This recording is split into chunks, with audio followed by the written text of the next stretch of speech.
Hey everybody, welcome to Crack Pack Tuesday number 176 on the Mana Leek. I'm John as always, and we've got our second pack of Ultimate Masters. We've got one more coming next week, but we're talking about this pack right now. We are going to crack this pack open, we're going to see what's in it, and we're going to talk about what we would take pack one, pick one if this was a draft. Now, if you are a patron at patreon.com/themanaleek at the $5 level or above, you're entered every week to get all the cards out of the pack for Crack Pack Tuesday, or none of the cards, or just the rare, or whatever you want. Not everybody wants all the draft chaff. But this week, it's going to William Wegand, so he can let me know if he wants all the cards, none of the cards, some of the cards, or what configuration. You can go over to patreon.com/manaleek and sign up. And you can't, unfortunately, get in for the next Ultimate Masters pack. You will start in January, but that's going to be Ravnica Allegiance packs and going forward from there. Now, we have to resort this because this is a Japanese pack, so the rare is on the front of the pack, and we don't want that to happen. So there we go. Oops. Don't want to show that token off. No spoilers there. Up first is Mammoth Umbra. Mammoth Umbra is 4 and a white for an enchantment aura. Enchant creature. Enchanted creature gets +3/+3 and has vigilance. Well, that's not very good for an aura, but it's got the stupidest mechanic ever. Totem armor. If the creature would be destroyed that is enchanted by this, you just blow up the enchantment instead. It basically gives the creature sort of a one turn of indestructibility or one turn of hexproof almost. It's not a mechanic I enjoy. Making auras too good is not something I'm a fan of, and Mammoth Umbra is probably one of the best common ones. It's a little bit expensive. Hyena Umbra is really good because it's so cheap, but this is a good card. And honestly, with my experience in this format, I don't know if I'd fault somebody for first picking this. The Umbras are super powerful, so it can hang out in frame as a memory of all of the times we've died to Umbras, and perhaps we'll first pick it. Up next is a Crowan Crusader. A Crowan Crusader is a single red mana for a creature human soldier. It's a 1/1 with heroic. When you target it with a spell, you can make a 1/1 red soldier creature token with haste. It's okay. I much prefer all of the heroic creatures that get counters. Counters on a creature is much better than just a 1/1 that's flopping around. But if you can really go wide and take advantage of that, then a Crowan Crusader is a decent include, but it's pretty darn far away from a first pick. Up next is, I can never pronounce this word, Tethmus High Priest. This one's not from Theros. This one's from, like, Born or Journeying to Nyx. Anyways, it's 2 and a white for a creature cat cleric. It's a 2/3 with heroic. Whenever you cast a spell that targets Tethmus High Priest, return target creature card with converted mana cost 2 or less from your graveyard straight to the battlefield, so you can bring back your Crowan Crusader or whatever. Yeah, this is okay. It's Reanimator for cards that you probably don't care about if you target this, but it is also a 2/3 for 3, so it's, you know, relatively on par. It's not exactly a vanilla test passer, but it's okay. Still, like a Crowan Crusader, it's just a heroic creature that I'm not a huge fan of, but if I happen to be in that heroic deck and I have a number of 2 CMC creatures or less, may as well throw it in, but not a first pick. Up next is Ulamog's Crusher with a very cool new art. I think I like this art way more than the original. Ulamog's Crusher is 8 generic mana for a creature Eldrazi. It's an 8/8 that has to attack every turn, and it has Annihilator 2, so the second you turn it sideways, your opponent has to sacrifice 2 permanents. That might be their lands or their creatures, enchantments, whatever. But very rapidly, this thing's either going to deal a whole bunch of damage and kill them, or it's going to decimate their land base and eventually kill them. It's going to kill them, but you got to get it out, and you got to get it out before turn 8. You need some ramp, you need some reanimation. This is a great reanimation target. Solid card. I don't think I'd first pick it before I have the ramp or the reanimation, but the second I have that, you better bet I want one of those. Not a first pick, though. Moan of the Unhallowed is certainly a potential first pick, so much so that I think the Umbras are stupidly overpowered, but out of frame with you. Moan of the Unhallowed is 2 black for a sorcery. You create 2 2/2 black zombie creature tokens, so you get a 4/4 for 4.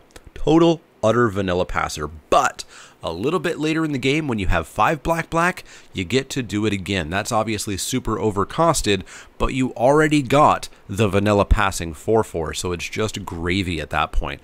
Moan of the Unhallowed is a great card. I believe it was an uncommon in Innistrad for a very good reason. Solid card. I would certainly consider first picking it. Up next is Staunch-Hearted Warrior. Staunch-Hearted Warrior is a 2/2 for 3 and a green creature human warrior, but with heroic, whenever you target it with a spell, it gets 2 +1/+1 counters. This can get out of hand very quickly. A single Hyena Umbra turns this into a 5/5. That's a very, very, very big game, and if you throw like a Mammoth Umbra on this and turn it into a 3, 4, 5, 7/7 out of nowhere, it's going to be a very big problem. And you can't kill it because Totem Armor is stupid. Yeah, this is a fine card. It's still not amazingly powerful. I don't think we're probably going to first pick it against a Moan of the Unhallowed or anything else in this pack, but it's a card that you definitely include if you are going down that heroic route. And man, does it ever get out of control. Up next is Eel Umbra. This is apparently the Umbra pack. 1 and a blue for an enchantment aura. It's got flash. It gives the enchanted creature +1/+1, and of course has the totem armor. I like the Mammoth Umbra a little bit more, but the fact that this is a combat trick aura is pretty good, especially because you could just use it as target creature gets indestructible until end of turn. You know, you may not even survive. You may not win the combat, but you still flash this onto your creature, and your creature still lives through the turn. Maybe you save it after a combat trick or something like that, or even in response to destroy target creature. Pretty darn decent. Again, I don't think I'd first pick it against Moan of the Unhallowed, but I think it's very, very playable, and the versatility is just crazy on it. Up next is Awful Snout. Awful Snout is 2 and a black for a creature elemental. It's a 2/2 with flash. When it enters the battlefield, exile target card from a graveyard, and you can evoke it for a single black mana. So you can just pay 1 black mana, do the ability, and then the creature goes away. Obviously, if your opponent's on Reanimator and you want to say, oh, you targeted that in your graveyard, eh? Well, nope. This can ruin games, but I would never main deck it.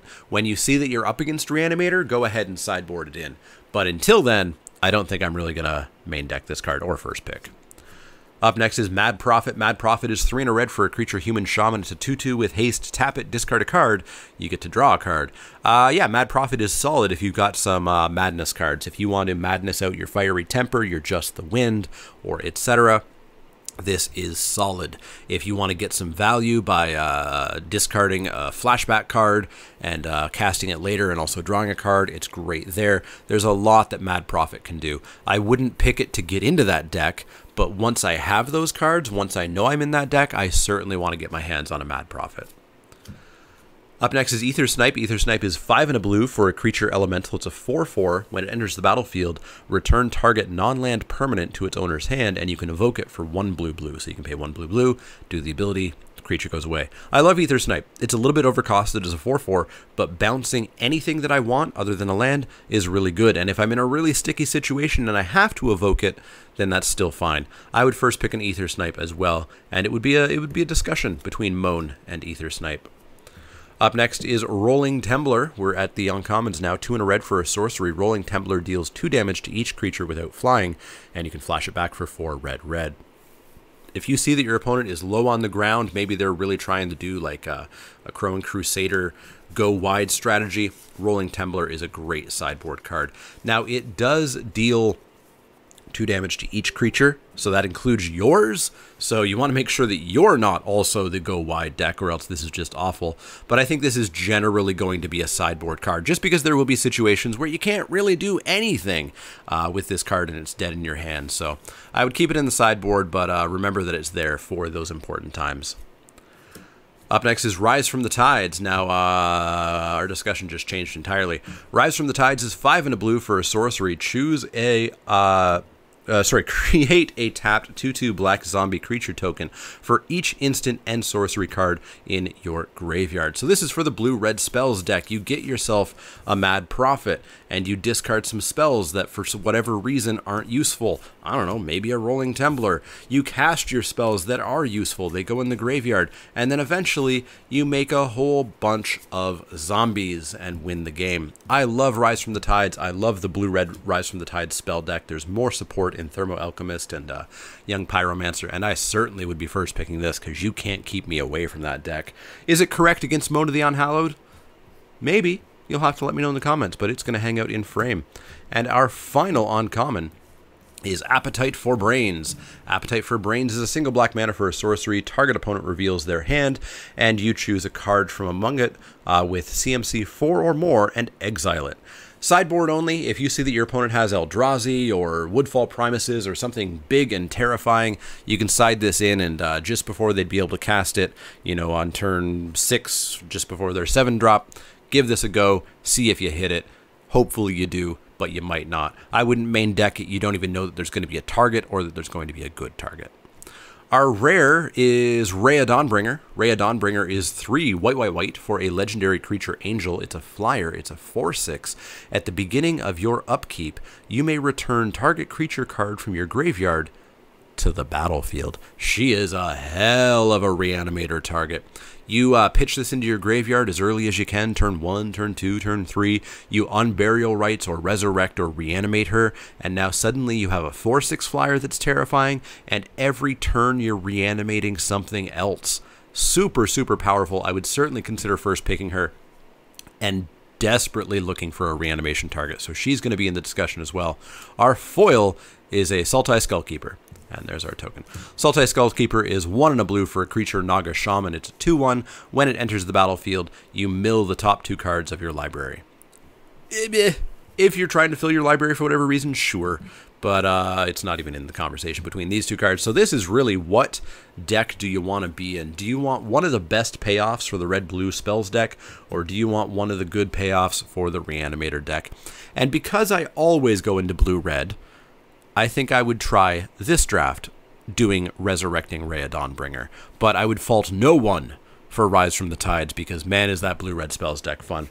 But I'm going to go with Rhea Dawnbringer. Let me know what you've taken in the comments below. Would you have taken Rise from the Tides or something else? I'm not sure what else would really be in that conversation. Maybe an Ulamog's Crusher. Let me know in the comments down below. As always, if you have any questions, comments, or suggestions, you can find me on Twitter at the Mana Leek. That's L-E-E-K, like the vegetable, not the card. You can find me at facebook.com/themanaleek, twitch.tv/themanaleek, which I've been using a lot more lately. I'm there at least once a week, preferably twice a week, if not more. And you can find me at patreon.com/themanaleek, like I said, to get in for Crack-a-Pack Tuesdays for the following month. As always, if you have any questions, comments, or suggestions, let me know. Otherwise, I'll see y'all next time.